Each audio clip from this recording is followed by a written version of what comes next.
As reviewers and members of CPA Australia, what do you see as the opportunities and challenges for public practitioners over the coming 2 to 5 years? I think the challenges are actually the opportunities as well. From the point of view, I think the challenges are going to be the changes in the regulation and the changes in technology that's coming forward. But I think there are also opportunities in that we can use that new technology to be able to give and deliver to our clients up-to-date and current advice, which is much more enjoyable to be doing. And also, although the regulator now stipulates we must do things in a certain way, well, okay, so this is the way we have to produce it, this is the way we have to do it, but, you know, let's look at how that is a good way to deliver the information to our clients. The regulators, I mean, the ATO is definitely changing our playing field. We're definitely finding that they are contacting clients much more often, so that is something that we have to deal with. It's also about us keeping up to date then as to what's happening with our clients and how things are going. But that's an opportunity then to touch base with clients on a more regular basis to say, okay, or let them know that if the ATO does contact them, that they can then ring you and you're there to help them.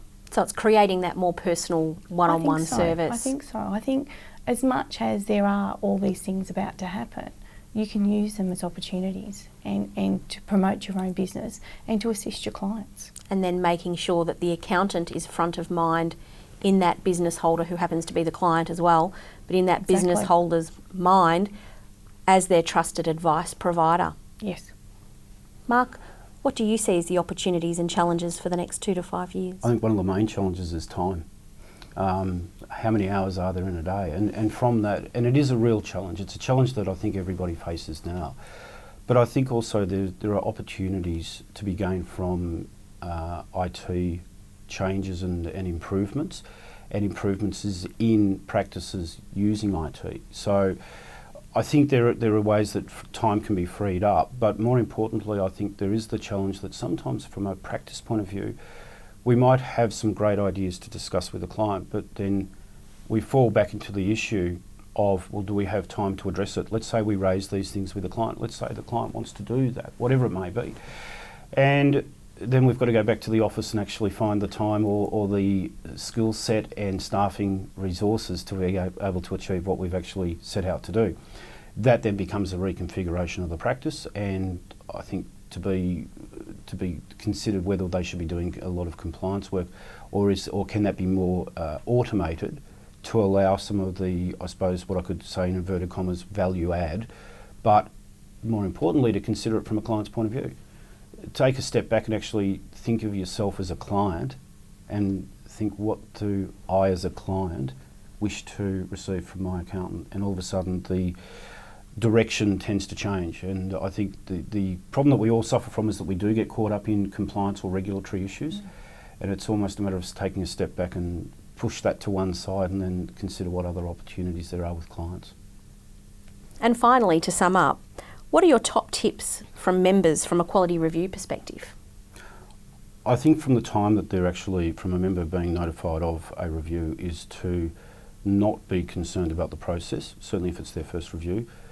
Educate themselves on the process by webinars or by attending the seminar, but embrace the situation, look at it as an opportunity to actually improve the practice management of their business, to ensure that there is consistency, to ensure that the approach to their work and outcomes is appropriate and in accordance with the professional standards. Margot?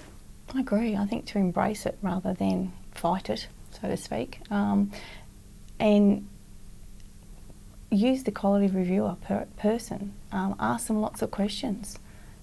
Get them involved in your practice. They're there to help and assist. So go through the process by all means, but talk to them, ask them questions, and when they're there, you know, in the planning meeting, they're actually there in your practice for usually a day.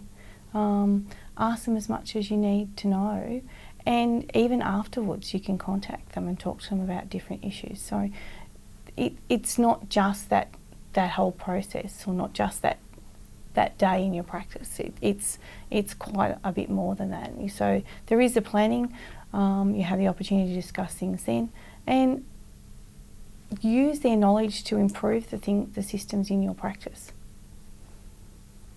Great responses. And also too, knowing that if we do find an area of non-compliance, that really it's just an opportunity to improve what you're doing and to ensure that you're doing the best thing that you possibly can for yourself and for your practice.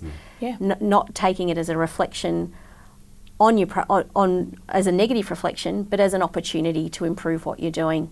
Yeah. Absolutely. Absolutely.